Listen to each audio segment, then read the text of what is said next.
ఒక జన్మంతా చెయ్యవలసిన సాధన ఒక్క శివరాత్రి నాడు చేస్తే చాలు. ఇక ఇంతకన్నా నువ్వు ఉపాసన చేయడానికి తేలికైనటువంటి రోజు రాదు. ఎందుకని? ఆయనే జ్ఞానజ్యోతిగా ఆవిర్భవించాడు.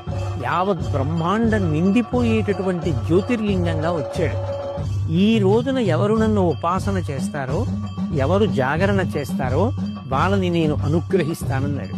84 లక్షల జీవరాశులలో దేశకాలములను తెలుసుకుని, ఆ తిథి యొక్క గొప్పతనాన్ని తెలుసుకుని ఉపాసన చెయ్యగలిగినటువంటి శక్తి ఎవరికి ఉంటుంది? ఒక్క మనుష్య ప్రాణికే ఉంటుంది.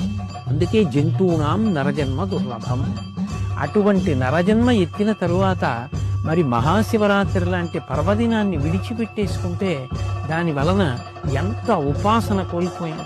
అలాగే మహాశివరాత్రి ఒక సంవత్సరాన్నంతటినీ కూడా ఒక రోజుగా